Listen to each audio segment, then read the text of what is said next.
Chers patriotes, napesi nombote partout les alliés. Nga moninga na bino le révérend pasteur Jacques Inabanza. Mes chers frères et sœurs, dans le Seigneur, chers patriotes, n'est que le cas juste, on appelle ça un peu mon point de vue, l'affaire Angola, na RDC. Bomoni ndeko na biso congolais tango ameli Diamba en complicité na bato ya Kinshasa bakonzi aye koloba n'importe quoi pour créer zizani entre ba congolais na bangolais. Ndeko na bandi boye alobi tofingi bazombo. Alobi tika bafingi bangolais mais alobi bafingi bazombo. Kozala muzombo elingo lo bate ke batunyoso baza na Angola kuna baza bazombo te. Namoni pe ba réaction ya ba sali na Nzambe mususu. Namoni pe ba réaction batu mususu baza ba sali na Nzambe te ne ba réagir. J'ai pris mon temps de réflexion, mes chers patriotes. Toko taka na distraction ya M. Kabila te.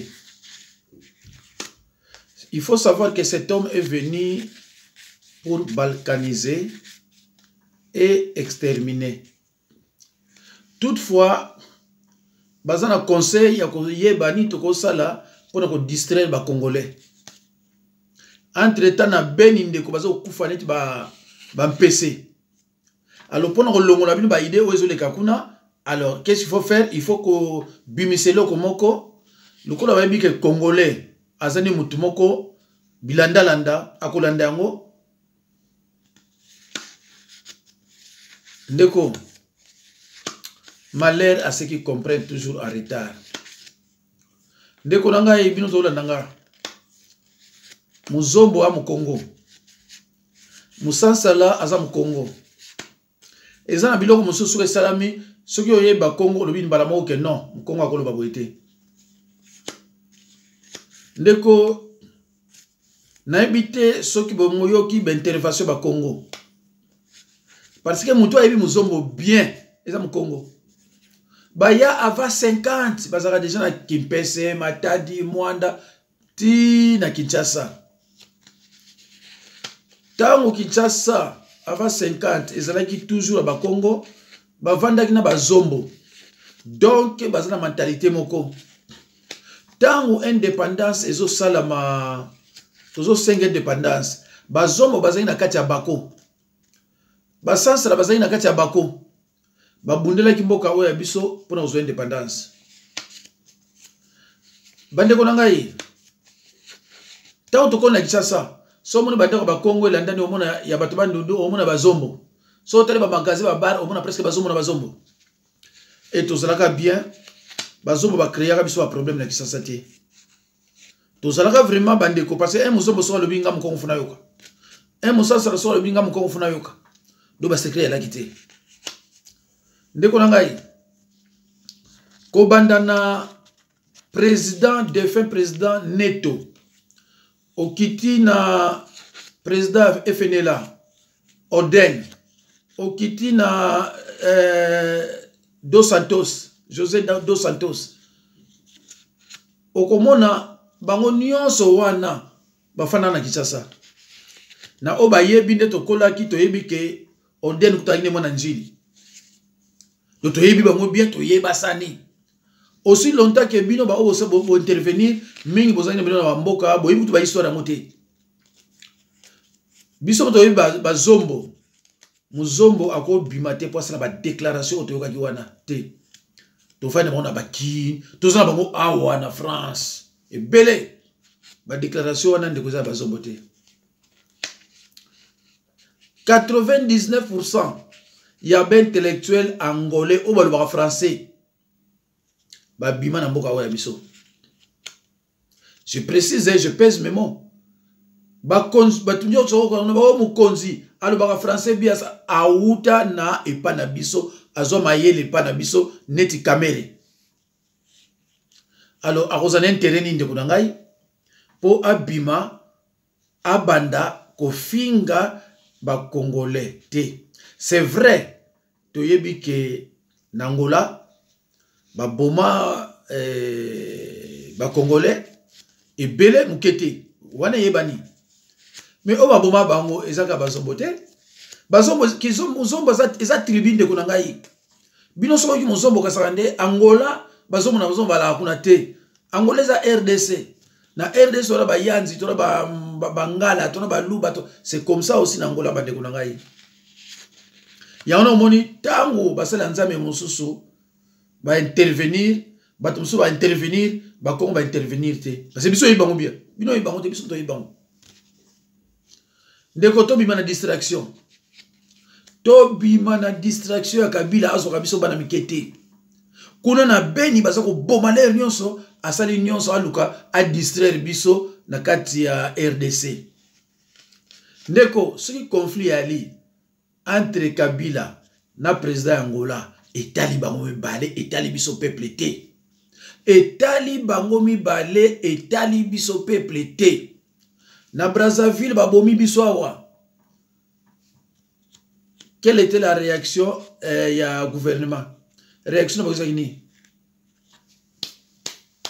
réaction ya kité bango ba monter likambo oyoyo réaction na bakini exact mais pour la exact mais ça parce que ils sont dedans alingo tcha biso ba conflit na ba pays limitrophes nyonso ndeko nanga yi. Je le dis et je le répète, cet homme est venu chez nous pour balkaniser et exterminer. Ndeko ye mandé sila depuis 2016 azo somba ba munitions pour ça la monnaie. Puisque mandé sila na ndeko nanga depuis 2016 mais siko azo somba ba munitions pour asa lango nini. Ndeko départ à Kabila ou bien nini so akufite guerre mo za déclencher na mboka na biso ba mususu o baza ko rêver ba ko sutuka o ba mususu baza ko rêver ndeko na ngai ba ko sutuka idée des anini faut diviser RDC en deux parties côté nous sur la richesse et aux à côté la bango de toute façon on noter déjà biloko nyonso ela kuna côté la biso. Alors, tant bako déclencher guerre, bazana armement biso na rien, bazana mbongo bazana rien, bazu côté na tout, batiki le biso côté kaka oyoyo, ezana rien. Erwana batu bakuluwa kino fanda mingi na ba Congo. Kutu déjà kutu siko ncha ba Congo c'est tondi. Batu wa luka ko fanda kuna parce que bokolia nini? Kuna basala kabila ngale rien so pondo ezali kuna ndepa batu wa luka bakimi na pa fanda bakolia. Boyeba yango Kabila akokende boyete. Kabila ndenga zawa na travail akate. Soki balamuki siko yo stratégie za nini. Soki to balamuki siko stratégie nini. Toko sala nini. Ndeko nanga toza siko sa défense. Toko mona muninga na biso Congolais baza bazo betiti ba bomiye. Toza ndro ko sa iloko mokote parce que toza na rien. Ba opposant bato bazo sala na Kabila. Un jour, bakoli kana sacrifice. Les gens vont comprendre été, mais biso basa na nzambe tozo comprendre. Un jour, eze belé Kabila zokima, babomi ba mususu wana. Bakei. Bande konanga ba Congolais na moninga na bino Congolais à 100%. Naza Congolais à 100%. De mère et de père. Yo motozola nanga souci oza nango yango penga zana yango. Mende ko boke ba na bato ba tshaka ba commentaire na C. O mona ba tshaka commentaire moko ba be menga zo ba ka malamu. Comprendre mbala moko ki asa étranger, asa bisoté. Même a komi lingala ya malamu tala o ameli diamba wana azoluba la ngi, azoba lingala. Ndeko nanga diamba, diato, ezelo ko mabe.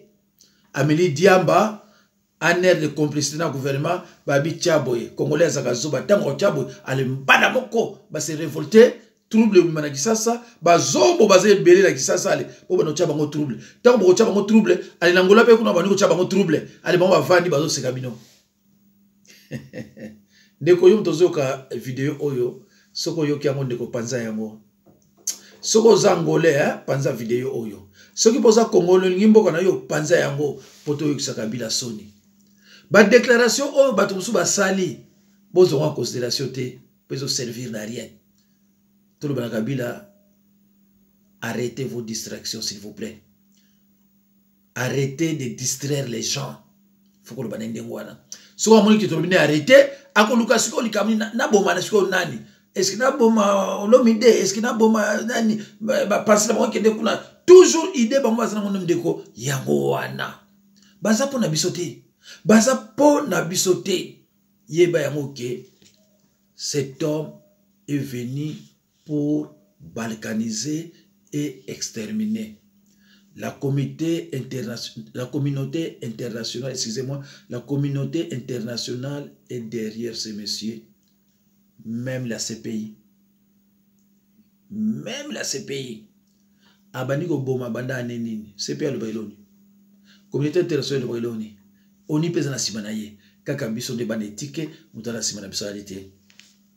Bandeko na banzi ezaka flash mwa muke na koye ko sala pona bino bandeko na ngai c'est pour cela nazo senga mingi na ndeko Dodo Sadiki mama na Nathan mama na Christopher ndeko na ngai Roger Ilufa na banzi uto ya nanga ndeko na nga Alain Makengo. Je crois que la ninga na boke binyonso. La sœur à Christ Dodo Sadiki. Frère Nathan, frère Christopher. Je crois que la ninga na boke binyonso. Et surtout binyonso bana Congo. Nzambe pambola bino. Na Congo na Yesu.